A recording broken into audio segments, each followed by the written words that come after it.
Hi, my name is Ingridi, and today I will be presenting my word log. First of all, I'll be introducing some of the concepts that will help to understand this word better. A lexis refers to the vocabulary or set of words in a language. Word formation, on the other hand, deals with the creation of new words or the modification of existing ones. Morphemes are the smallest meaningful units of language. They can be classified into two main types: free morphemes and bound morphemes. Free morphemes can be seen alone, and bound morphemes need to be attached to other morphemes. Affix, affixes are bound morphemes that are attached to the root or base word to modify its meaning or create new words. They can be further categorized into prefix, suffix, and infix. Word formation process involves various methods for creating new words or modifying existing ones, and here we can see some major and minor processes such as affixations, compounding, conversions, coinage, reduplication, and abbreviation. I also want to explain a little bit about the methodology I followed in this to do this work. First of all, I took note of every new word I read or heard, noting down the date and the context in which I encountered it, as well what I first thought it meant. And then I searched it, uh, most of them in the Cambridge Learner's Dictionary for its meaning. And once I had all the words that were 16, I selected the 10 that I thought were the most interesting to analyze, taking into consideration the information we learned in topic 3 of this course.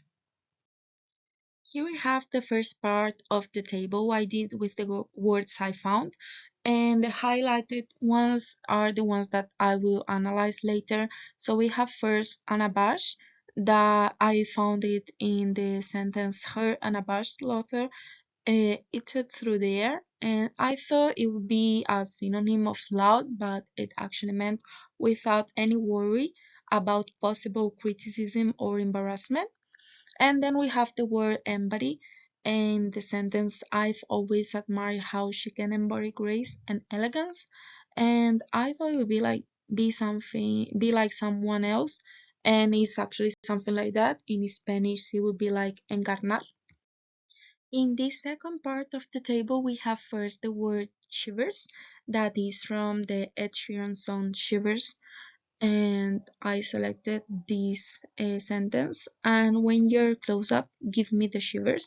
Even though I heard this song before, I never actually stopped to think what this word actually meant. So I thought about it and I understand that it would be a feeling he could have with the girl, but I thought it would be something metaphorical, like he was melting for her or something like that, but it actually was something more physical, like escalofríos in Spanish. Then we have the word unwind, that I heard it in a kind of game I was making with my coworking for words that have not a literal meaning, and I thought it would be the opposite of wine, but it actually meant like relax. Then we have the word scantily, that I found it in the sentence wearing a scantily clad outfit that turned everyone's heads.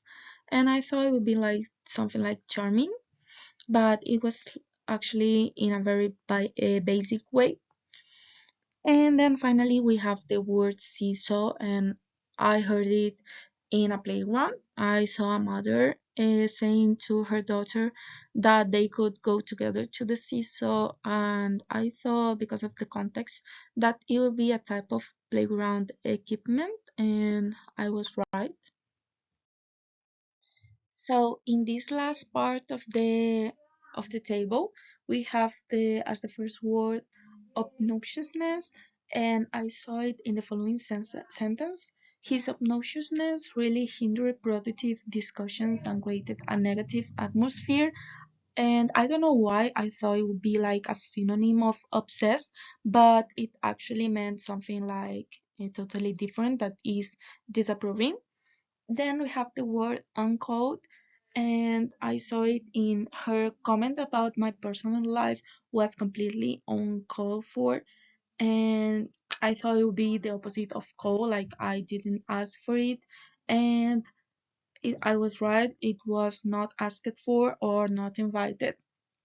Then we have the word overarching, and I saw it while studying for a class presentation of another course in the sentence overarching cooperative principles of Christ, and I thought it would be something related to much, like for example overreacted, but it actually is like dominating or embracing all else.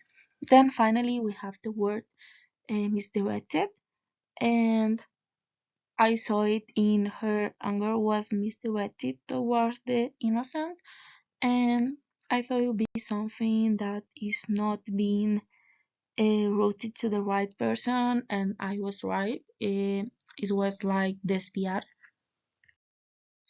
Now I'm going to analyze each word that was highlighted. I will start with anabasha, and here we have a prefix, the prefix an, that is a derivational bound morpheme because the result of the created word is a new morpheme, a negative adjective in this case. Then we have the free base or root abash that together with the prefix creates an abash that is the base or stem for the suffix ed, that is an inflectional bound morpheme because it creates a different word form by adding tense, past in this case.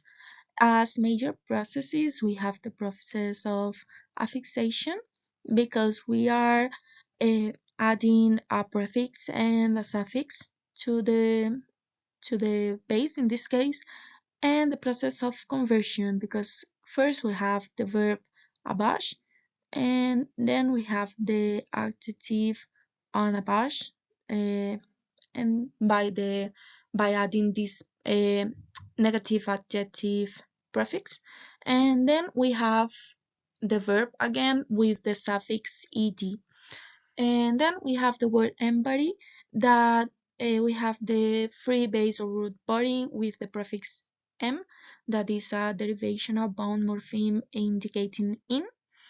As major processes, we have again the process of affixation by adding the prefix and the process of conversion by creating a verb, the verb embody from the noun. And here we have the word unwind. We have the prefix m that is a derivational bound morpheme indicating in, that and is a locative affix. And we have the free base or root body. As major processes, we have again the process of affixation because of the prefix and the process of conversion. We had the noun wind, sorry, and then we created the word unwind that is a verb, and then we have the word uncode. We have the prefix an that is a derivational bound morpheme with the result being a new morpheme, a negative adjective in this case. We have the free base root call, and then the word from created from both of them is uncle, that is the base or stem for the suffix ed, that, as we explained before, is the inflectional bound morpheme that creates a new different word form by adding tense. The major processes again are the process of affixation because of the prefix and suffix, and the process of conversion. We have the verb call, and then the adjective uncle, and then the verb uncode. With overarching, we have the prefix over that is a derivational bound morpheme, and the result is a new morpheme meaning too much or more than enough. It's a quantitative affix. Then the free base or root arch, and both of them creates overarch that is the base or stem for the suffix ing. that is an inflectional bound morpheme that creates a different word form by adding tense. As major processes, we have the process of affixation because of the prefix and suffix, and the process of conversion. We have the verb arch, and then we had the verb overarch, arching, and then we added the prefix over, creating an adjective. With the case of seesaw, we have two verbs, see and saw that creates a noun. So we have the process of conversion, but we also can see the minor process of reduplication, formed by repeating the root word see, but in another tense. For misdirected, we have the prefix mis, that is a derivational bound morpheme that means badly or wrongly. We have the free base and root direct that together with the prefix creates misdirect, that is the base and stem for the suffix ed that creates a different word form by adding tense with this inflectional bound morpheme. As major processes, we have the same ones of before. We have the process of affixation and process of conversion, since we have the as first the adjective, then another verb with misdirect, and then with the suffix ed we have a verb again. Then with obnoxiousness we have the prefix ob, that is a derivational bound morpheme used to indicate something that is against or contrary to something else. Then we have the base, the free base or root noxious, and together with the prefix we get obnoxious, that is the base stem or stem for the suffix ness, and that is a derivational bound morpheme used to form a noun that represents a state or quality. So as major processes, we have the process of affixation and then the process of conversion. We have the adjective noxious. Then we have with the prefix ob, we have another adjective that is obnoxious, and then we create a noun with this adjective by adding the suffix ness that will create the final word obnoxiousness.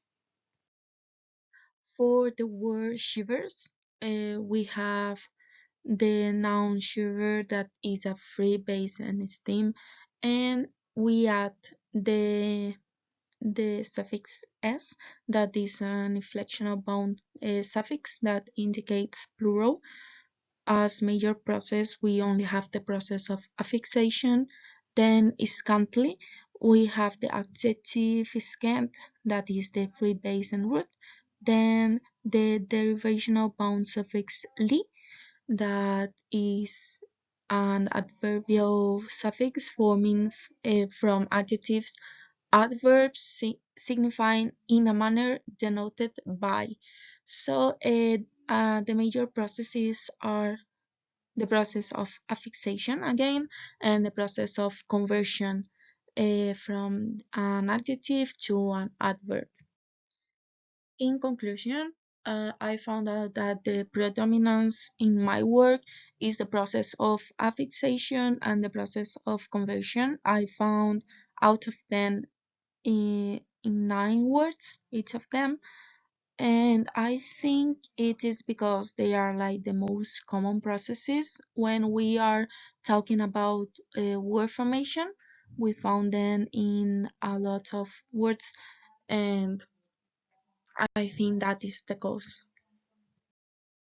Here we have the reference I used for this work, and that would be all. So thank you.